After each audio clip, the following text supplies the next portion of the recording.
আগে দেন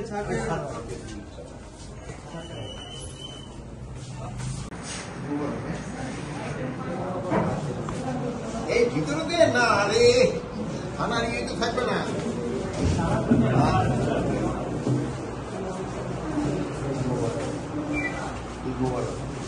কত জমা টাকা জমা কত? 1,000 জমা। বিয়ে শাদী করছো?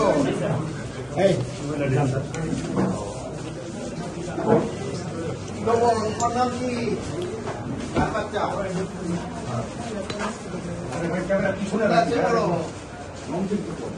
বাড়ি তুই আপনার বাসা কোথায়? সবাই আমি ঈদের শুভেচ্ছা জানাচ্ছি, যদিও একদিন দেরি হয়ে গেছে। ঈদ মোবারক। RICL TMX, যুগের পর যুগ স্থাপনা থাকে মজবুত। আর আমি এখানে তাদের সাথেও শুভেচ্ছা বিনিময় করার জন্য আসছি। আপনারা সবাই জানেন যে সবাই ছুটি গেলেও বাহিনীগুলি কিন্তু ছুটি যেতে পারে না, সদস্যরা তারা কিন্তু আপনাকে রাত দিনে কিন্তু এখানে কাজ করছে। প্লাস এখানে যে ভাড়া বাসা থেকে এটা কিন্তু অবস্থাও খুবই খারাপ, থাকার অবস্থা তাদের জন্য খুবই খারাপ। এই জন্য থাকার অবস্থাটা কীভাবে উন্নতি করা যায় এই বিষয়ে একটু আলাপ করা ছিল, এবং আমরা কীভাবে এটা উন্নতি করা যায় দরকার, যেহেতু তাকে থাকার অবস্থা অবশ্যই উন্নতি করতে হবে। স্যার, এই থানাগুলি যে পরিদর্শন করেছেন স্যার, এর মধ্যে আইন শৃঙ্খলা পরিস্থিতি কেমন দেখেছেন? আইন শৃঙ্খলা পরিস্থিতি তো আপনারা সারাদিনই দেখতেছেন। গত আগের যে বছরগুলি থেকে এই আইন শৃঙ্খলা পরিস্থিতি ভালো কি খারাপ আপনারাই বলেন। ভালো তা আপনিই বলতেছেন ভালো, তো আমিও তো ভালোই বলবো। আপনি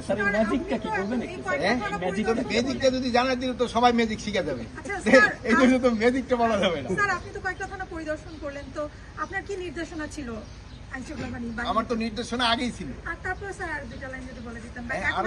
এখন নির্দেশনা যেন আপনারা ভালোভাবে ঘুমাইতে পারেন, তারা জেগে থাকবে, জনগণ যেন ঠিকভাবে ঘুমাতে পারে, তাদের যেন কোনো ধরনের সমস্যা না হয়। আর আরেকটা জিনিস হলো, আমরা কোনো ধরনের সন্ত্রাসীদের ছাড় দিব না, আর কোনো নিরীহরা যেন কোনো রকমের হয়রানির শিকার না হয় এই ব্যবস্থা করার জন্য তাদের নির্দেশ দেওয়া হবে। যারা এই হত্যাকাণ্ডের সাথে জড়িত না, ওই সময় তারা দেশে ছিল না, তাদের নামও দিয়েছে। এটা একটা পার্টিকুলার কিছু সংখ্যক লোক কিছু ধরনের ইন্টারেস্টে কিছু এই কাজটা করছে।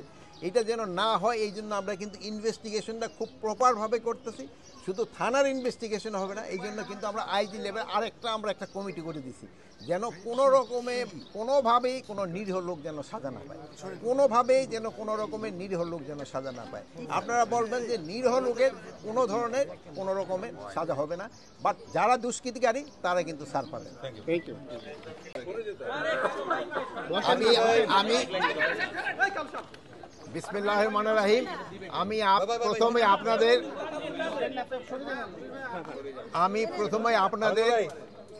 আমি প্রথমে আপনাদের ঈদের শুভেচ্ছা জানাচ্ছি। আপনারা এত কষ্ট করে এখান দিয়ে আসবেন আমি ভাবিনি, এই জন্য আপনাদের সবাই আমি ধন্যবাদ জানাই। আর আমি আজকে থানা ভিজিটে একটা উদ্দেশ্য ছিল যে তাদের সাথে শুভেচ্ছা বিনিময় করা।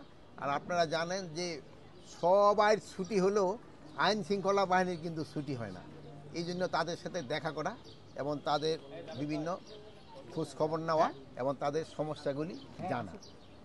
পরিদর্শনে কি কি পেলেন থানাগুলোতে? থানাগুলির অবস্থা আগের থেকে অনেক ভালো, কিন্তু এই যেহেতু এইগুলি ভাড়াটিয়া বিল্ডিং, এই জন্য কতগুলি সমস্যা রয়ে গেছে।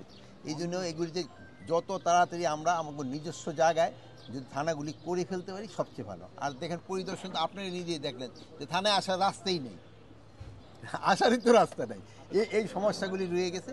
এটা যত তাড়াতাড়ি সম্ভব আমরা চেষ্টা করতেছি, যেহেতু আফতাবনগরে একটা জায়গা আছে, আমরা যদি ওখানে একটা তাড়াতাড়ি বিল্ডিং করে নিতে পারি তো এই থানাটা ওখানে শিফট করলে জনগণেরও সুবিধা হবে, বাহিনীগুলিরও সুবিধা হবে।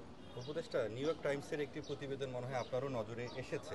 আপনার কাছে প্রশ্নটি জানতে চাচ্ছি যে যেহেতু একটা অ্যালার্মিং এবং সবাই মনে করছে উগ্র মৌলবাদের উত্থান বাংলাদেশে হচ্ছে এবং কয়েকটি তার উদাহরণও দিয়েছে, তো এই প্রেক্ষাপটে আপনি একজন স্বরাষ্ট্র উপদেষ্টা হিসেবে তাদের এই জঙ্গিবাদের উত্থান দমনে এবং সার্বিক পরিস্থিতি বিষয়ে আপনার মন্তব্য জানতে চাচ্ছি।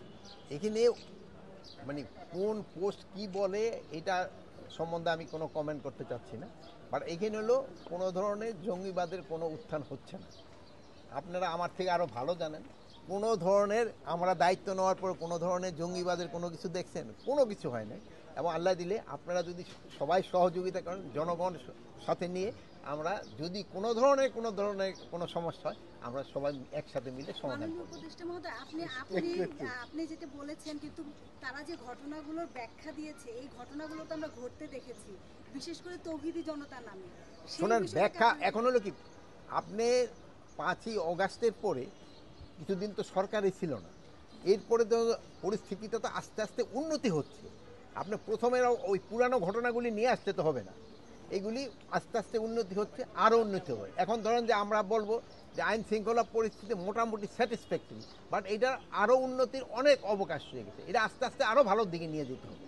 এটার জন্য আমরা সবাই মিলে চেষ্টা করবো। আপনারাও চেষ্টা করতেছেন, জনগণও চেষ্টা করতেছে, আমরাও চেষ্টা করতেছি, আমাদের বাহিনীগুলোও চেষ্টা করতেছে। আমরা যদি সবাই একসাথে কাজ করি, এটা একদিন ভালো হয়ে যাবে অবশ্যই। জঙ্গিবাদ দমনে আপনার বাহিনী